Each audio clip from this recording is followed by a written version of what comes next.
Kharg Island ay nasa Persian Gulf, 25 kilometers mula sa southern coast ng Iran. Ang maliit na island na ito ang humahawak ng 90% ng lahat ng Iranian oil exports. At sa unang pagkakataon sa kasaysayan nito, walang nagpoprotekta dito. Dahil simula nang magsimula ang Operation Epic Fury, sinira na ng US ang bawat major warship na meron ang Iran. Ang fleet na dapat sana ay nagbabantay sa Kharg Island ay ngayon nasa ilalim na ng Gulf. Sa madaling salita, wala na silang Navy. Sinabi ni Trump sa isang interview na wala silang Air Force, wala silang anti-air defense at wala silang anumang control systems. 3 US carrier strike groups ang nakapwesto ngayon sa coast ng Iran at pinangalanan ng US officials ang SEAL Team 6 bilang unit na kukuha nito. Kapag nakuha ng US ang kontrol ng isla, hindi lang nito puputulin ang revenue ng regime. Bibigyan din nito ang US ng power sa energy sa Middle East, puputulin ang murang fuel papunta sa China at mas mahalaga, ibabalik ang kontrol ng oil prices sa ilalim ni Trump. Pero bago ko ipaliwanag kung paano nito maaapektuhan ang global oil trade, kailangan mong maintindihan kung bakit ang isla na ito ay kayang pabagsakin ang buong regime ng Iran. Pero bago ko simulan, ay hihingi lang sana ako ng isang like at subscribe, malaking tulong na ito sa aming mga content creator. Salamat po. Ang Revolutionary Guard ang nagpapatakbo ng kalahati ng $50 billion oil industry ng Iran. Pagmamayari nila ang infrastructure, sila ang nagpapatakbo ng tanker fleets at sila rin ang may smuggling networks na naglilipat ng crude oil papunta sa mga buyers sa buong mundo. Ang China ang pinakamalaking customer at ang Iranian oil ay umaabot sa Chinese ports sa pamamagitan ng isang shadow fleet ng tankers na naglilipat ng crude mula sa isang barko papunta sa isa pa sa gitna ng dagat at dumadaan sa mga ports na hindi nagtatanong. Sa peak nito, halos 1.5 million barrels bawat araw ang naililipat ng Iran sa pamamagitan ng mga channels na ito. Ang buong system ay ginawa para makaiwas sa bawat Western sanction. At sa loob ng maraming taon, gumana ito. Ang revenue na iyon ang nagpapatakbo sa buong network ng regime. Ang buwanang sahod ng Hezbollah sa Lebanon, ang nuclear enrichment program ng Iran, ang mga missiles na tumatama sa mga cargo ships sa Red Sea sa nakalipas na 2 taon.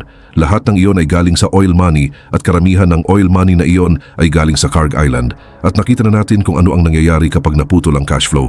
Ngayong linggo, tinamaan ng American strikes ang isang major Iranian bank at sa loob lang ng ilang araw, nagsimulang tumakas ang mga sundalo dahil hindi sila nababayaran. Isang bank lang, iyon lang ang kinailangan para iwan ng mga tropa ang laban. Ang Kharg Island ay gumagawa ng mas maraming revenue kaysa sa lahat ng ibang Iranian financial institution na pinagsama.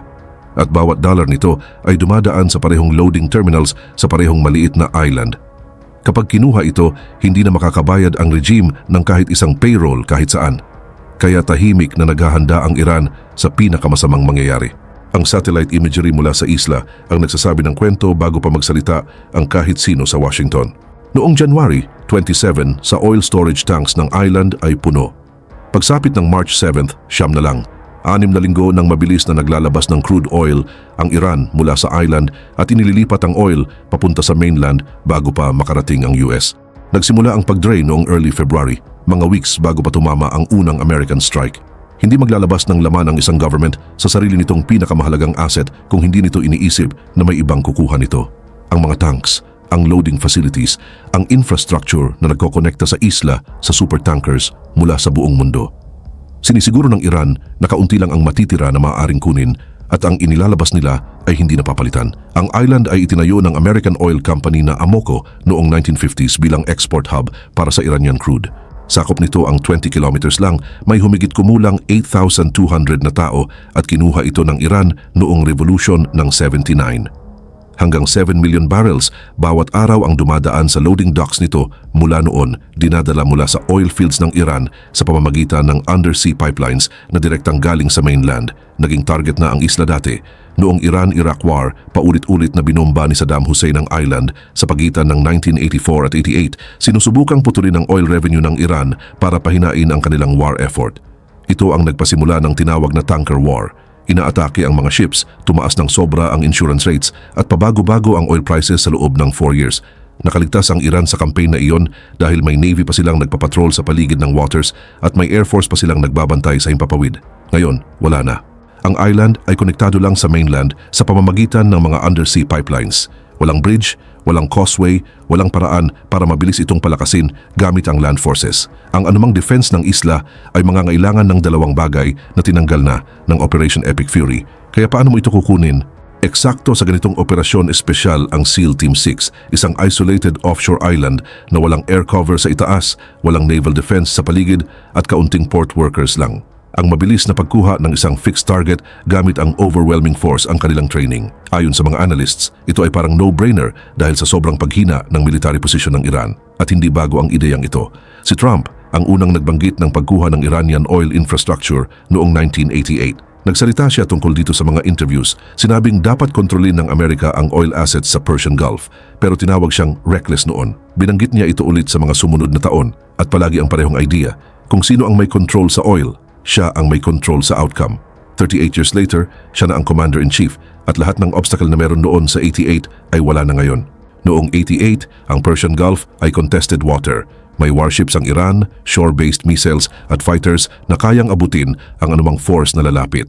Ang seizure operation noon ay mangangahulugan ng mabigat na casualties at mahabang labanan. Ngayon, ang US ay may air supremacy sa buong bansa. Ipinakita sa CENTCOM footage ngayong linggo ang precision strikes na tumama sa transport planes sa runway bago pa sila makalipad. Ang paglapit sa island ay wala ng kalaban mula sa kahit anong direksyon at ang mga residente ng isla ay civilian workers at kanilang pamilya. Wala ng military garrison na lalaban. Ang isang SEAL Team 6 operation sa isla ay mas magmumukhang port seizure kaysa isang laban. Hindi hypothetical ang sinasabi ni Trump. Inilalarawan niya ang operational picture na nangyayari ngayon sa paligid ng isla. 3 carrier strike groups ang nagbibigay ng air cover. Ang SEAL Team 6 ang ground force. Ang island na nagbibigay ng pondo sa regime ay nakalantad sa dagat na walang anumang humaharang sa pagitan nito at ng pinaka-capable na Special Operations Force sa mundo. Ang tanging tanong na lang ay, kailan? Ang regime ay panic na kahit hindi pa nawawala ang isla. Ang Supreme Leader na si Khamenei ay napatay noong March 1st.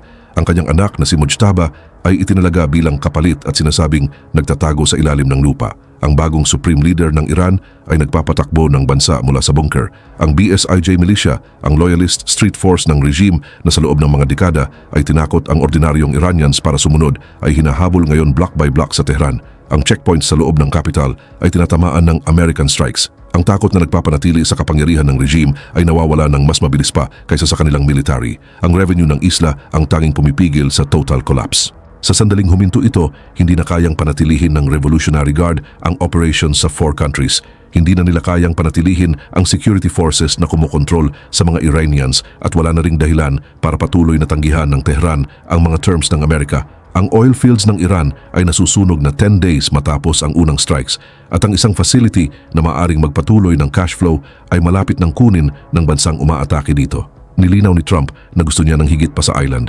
Tinawag niyang unacceptable ang appointment ni Mujtaba na nagpapahiwatig na hindi titigil ang US hanggat hindi nawawala ang buong leadership structure. Gusto niya ng unconditional surrender at ang nuclear deal na sana ay maaaring maging paraan para makalabas ang regime ay permanenteng inalis na sa usapan. At sa isang Truth Social post, sinabi ni Trump kung ano ang gusto niyang mangyari pagkatapos bumagsak ang regime.